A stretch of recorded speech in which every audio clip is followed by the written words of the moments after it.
So during the tea break, I went through my notes of the many speakers and group report backs to try to come up with a list of what stood out for me as the points from today. And what I'm going to do is read you my list and then see whether you feel I've missed anything. We'll have a few minutes just to add points. So what I noticed is this. Inherent requirements are clearly a rapidly changing space. And I'm struck by the fact that the UWS IRONE project spread so rapidly across the sector. We've heard claims of growing maturity in discussion of IRs, but also a sense of controversy, doubts about whether IRs are the best approach, and many institutions have been hanging back from defining them. And I particularly want to thank our skeptics who've brought us back to first principles. I think that's been a real invigoration of our discussion today. So the question has been asked, do we really need IRs, inherent requirements, or are we just talking about clear program information and clearly stated learning outcomes? And I quote the group, the skeptics group, if the course information was good, we couldn't think of cases when issues have arisen. We've noticed competition today between the terms inherent requirements and the term informed choice, although I noted that the informed choice template seemed to include inherent requirements sections. Clearly it fitted with the new higher education threshold standard section on equity and diversity, which requires informed choice. It has a clear relationship with the admissions transparency work that is starting now. But I was also struck by the fact that the term informed choice focuses us on the start of the student journey, and there'd need to be a way of reminding students along the journey that their informed choice had included requirements they would need to meet. So in the end, I couldn't quite see a clear distinction between those sections of the informed choice template and the concept of inherent requirements. Yeah. We heard that on the skeptics group, they felt that the strongest justification for inherent requirements was their symbiotic relationship with reasonable adjustments. And I love their phrase, inherent requirements badly done are worse than none, but good inherent requirements have benefits. I was struck by Matt's eloquent, well-exampled explanation that inherent requirements are situated in an historical context. What seems indisputable and immitigable to one time may seem wholly wrong at another. So we need to think very creatively and flexibly about learning outcomes. There's a real risk that bad IRs will merely entrench a, quote, culture of low expectations, unquote, and exclude people who would be excellent graduates. And we had a particular example, which I found disturbing, of the medical deans introducing inherent requirements that would have excluded someone who's now a successful doctor and an active participant in our day. It really brings it home. There was a discussion of a possible objective or outcome of developing national guidelines on how to define, write, and use inherent requirements inclusively so that they're all good. We saw some fantastic tips from Marion.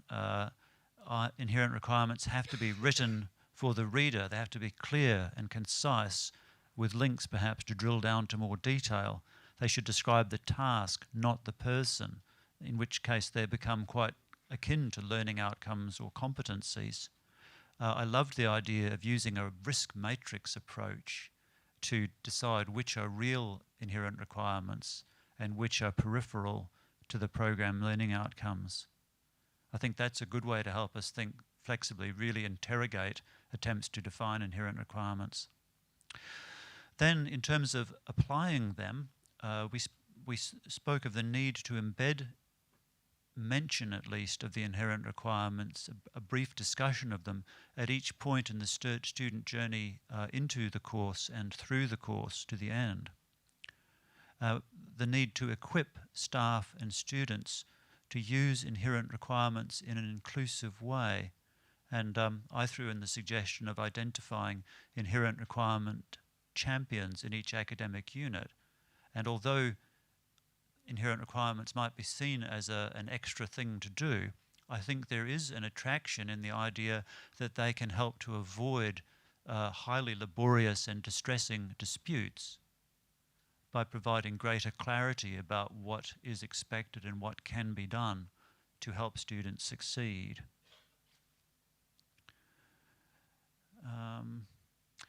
I was struck with the suggestion that training packages don't tend to use inclusive language or define elements of competency in a flexible enough way.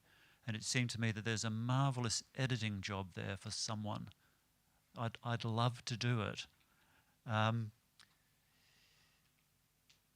I loved the idea of customer experience research with students with disability and disability advisors, the people who are either having the experience of studying with disability or embedded in supporting it, to find out how they're experiencing inherent requirements. And I can just sense a collective research project to lead on to our next symposium there. We talked of the challenges of working with professional registration boards to develop consistent, inclusive, national inherent requirements for types of course while allowing for a healthy difference in ways of delivering courses, yet there must be some commonality. And we noted also that, you know, it's limited to think of inherent requirements to succeed in the program. The question also needs to deal with employment outcomes after students complete the program, to foster inclusiveness in that post-study employment, perhaps using our close relationships with many major placement agencies. And I got the impression there was a reasonable level of support for a further symposium on inclusive placements, not just for students with disability, but for any student group whose potential may be being neglected, and who may be missing out on those crucial work-integrated learning experiences. In talking about applying IRs where students were looking as though they would struggle to meet them, the sort of last resort in exclusive use of inherent requirements, we talked about the need for early conversations where course teams begin to suspect there's an issue, followed with further follow-up conversations as students go on. With the principle that inherent requirements are inclusive, students can choose to continue against the advice of the academic team until eventually, after all adjustments have been provided, they'll be subject to the academic progress process the same as other students. I think that keeps it relatively impersonal. There was a particular interest in exit awards, and I also note the importance in helping students succeed in programs of fostering a strong institutional culture of mental health inclusiveness so that episodic unusual behaviour is not seen as a complete judgment on a person's ability to succeed, but merely an aspect of their condition that deserves sympathy and support and appropriate referral. So that's my list of takeaways so far from this wonderful day of discussion, and I was telling Darlene about it, and she added the idea of a glossary of inclusive language for drafting inherent requirements, which I either missed or it was said in one of the groups and not reported back. Maybe that could be part of those guidelines we hope to work towards. So now my question to you is, was there a golden point during the day that you loved and which I've missed?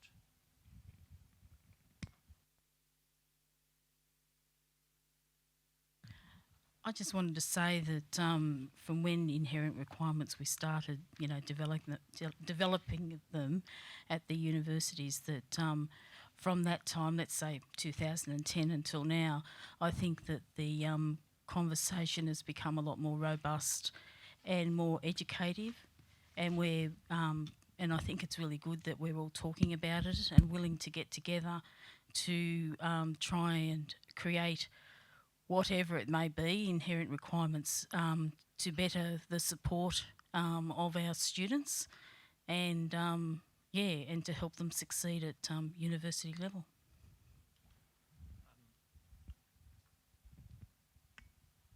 I should add that ATEND is going to be sending you a link to an evaluation survey tomorrow. I'm curious to know whether, I think the survey will reveal whether you think this has been a good use of your time and is worth repeating. But I'm just curious to get a sense, just an impression now, has it felt worthwhile? Won't be offended if you say not. It's always hit and miss. But who would be up for coming for another one next year? Well, that's good. We haven't put you off completely. Yeah, moving forward. And I think, and as long as the lunch is as nice. Yeah, the lunch was pretty good. And I think, there are a number of really substantial actions on that list, which may or may not get legs, attention, funding. But I think there's some really interesting actions there, which possibly ATEND and the organisers can think about. And being on the organising committee, I'm also wondering if one of the questions that we might ask on the evaluation is, what will people do differently after today? Because it is one of the questions that I'm struggling with is, am I clearer? Am I more confused? How will this influence my practice when I go back to Deakin and Bernie and I sit down and we nut out what we're going to do and how we're going to support academics in this space? So I wonder if that's a worthwhile question asking. I hope you're more confused. I know I am. And I think it's that healthy state of confusion from a very robust exchange of different viewpoints, which is so good to test our practice against. I think that's the sort of effect from the day that we were hoping for. I'm probably not going to do anything particularly different, being retired. But I at the beginning of the day, I said I came because I was very passionate about inherent requirements, and I've seen their benefits. I've seen how they can work and how they can be transformative in an educational context. And that passion and that commitment has brought me down here. And I don't have a university to pay for it. I've paid for it all myself. That's a measure of my commitment. And I was concerned that, that this initiative, which I can see so much value in, I wanted to see it grow and continue and mature.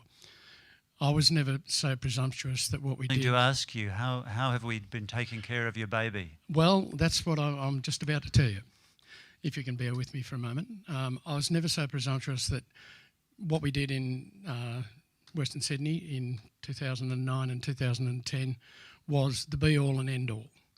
I always anticipated that inherent requirements would be something that would be dynamic, that it would grow, it would mature, it would change. We needed a healthy discussion.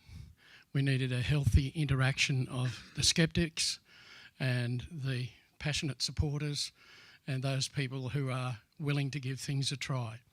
And I've been very pleased to see all of that today, because through that we're going to have a better outcome for the students with disabilities in the universities.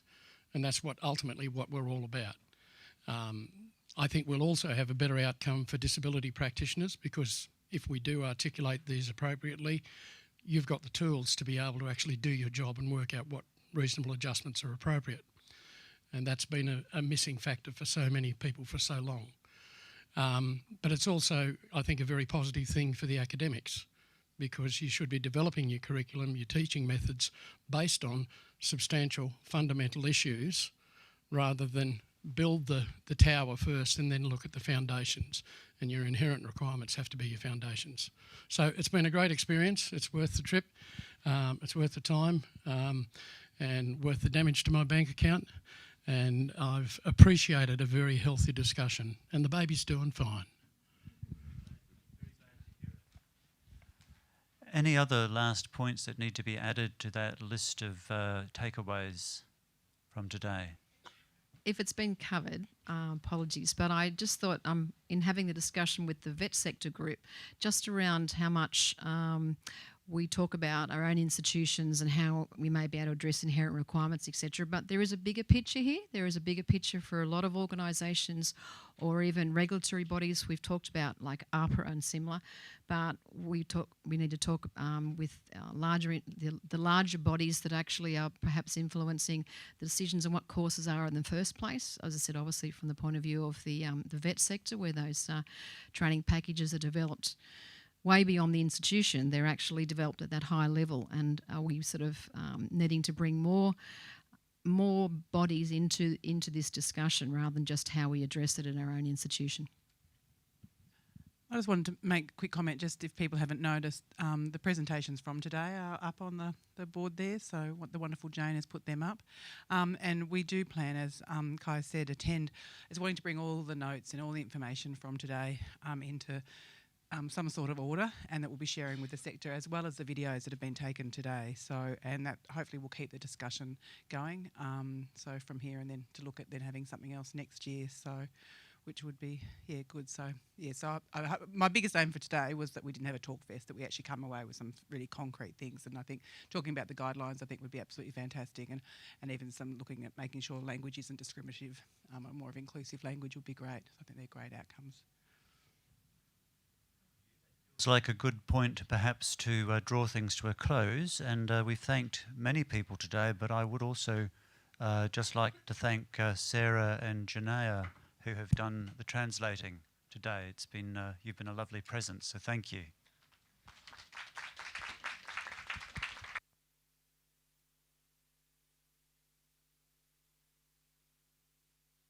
You all for your time, energy, thoughts, occasionally patience. It's been a great pleasure to work with you today, and I look forward to seeing you at some future gathering.